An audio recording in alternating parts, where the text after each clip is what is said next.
Technocrat हुकूमत क्या होती है? एक ऐसी हुकूमत जहाँ मुल्क का निज़ाम ऐसे लोगों को दे दिया जाए जो मुख्तलिफ शोबों में महारत रखते हों, जैसे कि इंजीनियर्स, डॉक्टर्स, साइंसदान या माहिर मईशत वगैरह। ये टेक्नोक्रेट सियासी ओहदों पर फाइज होते हैं और अपनी महारत का इस्तेमाल करते हुए कानून बनाते हैं। एक टेक्नोक्रेट का इंतखाब माली, सनती या दीगर बहरानों में माहिराना राय हासिल करने के लिए किया जाता है।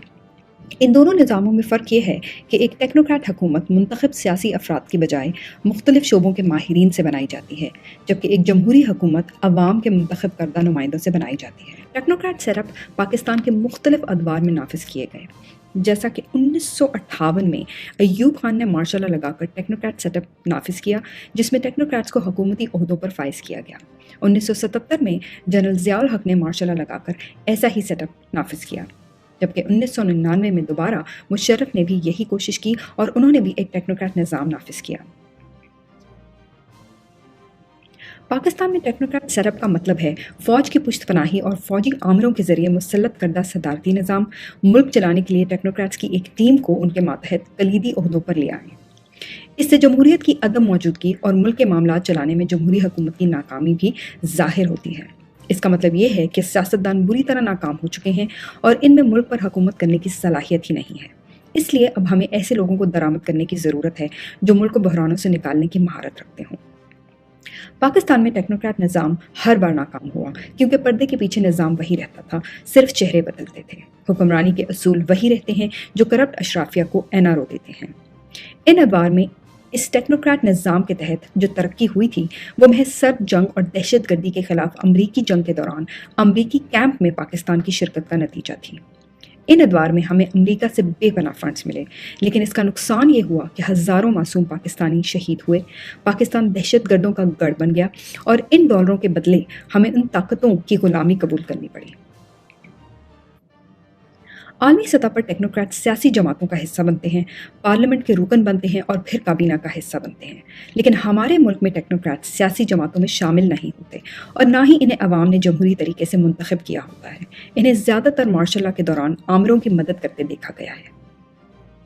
इन टेक्नोक्रेट्स की किसी पार्टी या रियासत से कोई वफादारी नहीं होती, ये सिर्फ अपनी नौकरी करते हैं और ज़्यादातर आलमी मालियाती इदारे के वफादार होते हैं।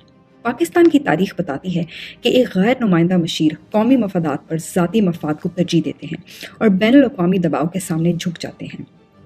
चूँकि ये टेक्नोक्रेट्स पार्लियामेंट के मेंबर नहीं होते थे, इसीलिए वो अवाम या पार्लियामेंट के सामने जवाबदेह भी नहीं थे। पाकिस्तान के आइन के मुताबिक हर हुकूमत की मुद्दत 5 साल होती है, लिहाजा आइन के मुताबिक इंतखाबात ज़्यादा से ज़्यादा 5 साल यानी अगस्त 2023 में कराए जाने चाहिए। आइन में 5 साल की मुद्दत के बाद 2.5 साल की मुद्दत बढ़ाने की कोई गुंजाइश नहीं है, इसलिए आइन को तब्दील करना पड़ेगा जिसकी कोई कानूनी हैसियत नहीं है। अलबत्ता पाकिस्तान के आइन में टेक्नोक्रेट्स के लिए कुछ गुंजाइश है। एक जमहूरी हुकूमत में वज़ीर आज़म मुल्क चलाने के लिए 5 ऐसे मशीरों को मुंतखब करके अपनी काबीना का हिस्सा बना सकता है जो पार्लियामेंट के मेंबर ना हों। ये मशीर टेक्नोक्रेट हो सकते हैं जिनकी माहिर राय से मुल्क के लिए अहम फैसले लिए जा सकते हैं। सेनेट में भी टेक्नोक्रेट्स के लिए 4 मखसूस नशिस्तें हैं जिन्हें सियासी जमातें सेनेट में अपनी नुमाइंदगी के लिए मुकर्रर कर सकती हैं। शरीफ और ज़रदारी हुकूमतों ने आइन की इस शिक को इस्तेमाल करते हुए अपने ख़ानदान और दोस्तों को मशीर मुकर्रर किया ताकि इनको मराद दी जा सके या इन लोगों को अपने काम निकलवाने का पाबंद किया जा सके। इन मशीरों की तकर्रुरी में ना तालीम का ख्याल रखा गया, ना ही महारत का, बल्कि इनमें से अक्सर पर करप्शन और बदनवानी के मुकदमात थे। सिर्फ इमरान खान ही थे जिन्होंने असल में इस सहूलत से फ़ायदा उठाया और डॉक्टर सानिया निश्तर, डॉक्टर फैसल सुल्तान और शौकत तरीन जैसे माहिरीन को सामने लाए। यही वजह है कि इमरान खान मुल्क को पिछली हुकूमत की तरफ से छोड़े गए माशी बहरान से निकालने में कामयाब हुए। उन्होंने हुकूमत चलाने के लिए नौजवान और हुनरमंद अरकान को मुतारफ़ कराया। उन्होंने हुकूमत की मदद के लिए टेक्नोक्रेट्स के लिए खुसूसी नशिस्तों का इस्तेमाल किया। उन्होंने इस निज़ाम को तब्दील करने की कोशिश की जहाँ मखसूस नशिस्तों को एहसानात और ज़ाती फ़ायदे के लिए इस्तेमाल किया जाता है। अचानक से अब टेक्नोक्रेट सेटअप की बाज़गश्त क्यों? जब भी मुल्क माशी मुश्किलात का शिकार होता है तो टेक्नोक्रेट हुकूमत बनाने का ख्याल उभरता है।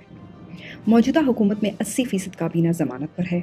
मुख्तलिफ वजारतों को चलाने के लिए लोगों की तकर्रुरी के लिए इन वजारतों को चलाने का कोई हुनर या तजुर्बा नहीं है। इनके पास कोई माहिर माशियात, खारजा पॉलिसी के माहिरीन, साइंसदान या तवानाई के माहिरीन नहीं हैं, क्योंकि पाकिस्तान की ख़ानदानी सियासत में आला तालीम को कभी तरजीह नहीं दी गई। موجودہ حکومت پر عوام کو اعتماد نہیں، کیونکہ یہ عوام کے مینڈیٹ سے نہیں بلکہ ایک سازش کے ذریعے مسلط کی گئی ہے۔ بین الاقوامی منڈیوں اور سرمایہ کاروں کو بھی اس حکومت پر بھروسہ نہیں ہے، اور کوئی ہمیں بیل آؤٹ کرنے کے لیے بھی تیار نہیں ہے۔ پاکستان معاشی طور پر تقریباً دیوالیہ ہو چکا ہے۔ اسحاق ڈار، جن کو معیشت کا ماہر سمجھ کر ملک کی ڈوبتی ہوئی معیشت کو بحال کرنے کے لیے پورے سرکاری پروٹوکول کے ساتھ لایا گیا تھا، وہ بری طرح ناکام ہو چکے ہیں۔ مفتاح کے بعد ڈار نے بھی گھٹنے ٹیک دیے ہیں، اور اب دونوں ایک دوسرے پر الزام تراشی کر کے اس تباہی سے سبکدوش ہونے کی کوشش کر رہے ہیں۔ پی ڈی ایم کی حکومت 2.5 سال کے لیے ٹیکنوکریٹ سیٹ اپ کیوں چاہتی ہے؟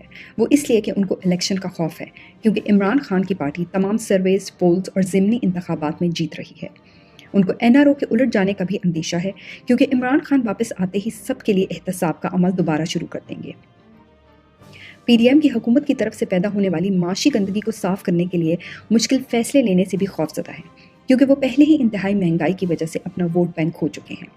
ٹیکنوکریٹ نظام انتخابات میں تاخیر کرے گا اور اس کٹ پتلی حکومت کے پیچھے کام کرنے والے لوگوں کو اختیارات دے گا کہ وہ مزید اختیارات کے ساتھ کام کرتے رہیں۔ یہ سب ان 2 سالوں میں عمران خان کو سیاست سے باہر کرنے کی کوشش کریں گے اور اپنی کھوئی ہوئی ساکھ بحال کرنے کی کوشش کریں گے۔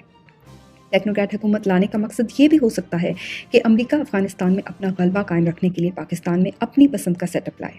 اس کے عوض امریکہ سے جو امداد ملے گی، اس سے پاکستان کو معاشی مشکلات سے نکالا جا سکے گا، یعنی پھر سے پاکستان کو کسی اور کی جنگ میں دھکیل دیا جائے گا۔ اس سے پاکستان پھر سے دہشت گردی کی لپیٹ میں آ جائے گا اور ہم پھر سے امریکی غلامی قبول کر لیں گے۔ ٹیکنوکریٹ حکومت دوبارہ ناکام ہی ہوگی، کیونکہ اس سارے معاشی بحران کی جڑ سیاسی عدم استحکام ہے۔ جب تک سیاسی استحکام نہیں آئے گا، معیشت بہتر نہیں ہو سکتی۔ آپ امریکہ سے ایک ٹیکنوکریٹ امپورٹ کر کے یہاں بٹھائیں گے، اس کے خلاف احتجاجی جلسے ہوں گے۔ جب ان سے حالات نہیں سنبھل سکیں گے تو وہ سب کچھ چھوڑ کر واپس بھاگ جائیں گے، کیونکہ وہ عوام اور پارلیمنٹ کو جواب دہ نہیں ہے۔ ٹیکنوکریٹ حکومت ایک ماورائے آئین عمل ہوگا جس کا کوئی جواز ہی نہیں ہے، اور اسے ایک نیم مارشل لا کے طور پر دیکھا جائے گا۔ عام انتخابات ہی آگے بڑھنے کا واحد راستہ ہے، کیونکہ وہ ایک نئی حکومت لائیں گے جس کے پاس معاشی استحکام کے لیے راہ ہموار کرنے کا مینڈیٹ ہوگا۔ انتخابات جتنی دیر سے ہوں گے، ملک معاشی طور پر اتنا ہی زوال پذیر ہوگا اور عوام کی بدحالی کا باعث بنے گا۔ کوئی بھی ماورائے آئین تجربہ فضول مشق ہوگی جو پاکستان کی قومی سلامتی کو درپیش چیلنجز کو مزید پیچیدہ کر دے گی۔ یاد رکھیں کہ عوام ہی طاقت کا اصل سرچشمہ ہیں، اور جب تک عوام کی رائے کا احترام نہیں کیا جائے گا، اس وقت تک اس ملک کے مسائل حل نہیں ہوں گے۔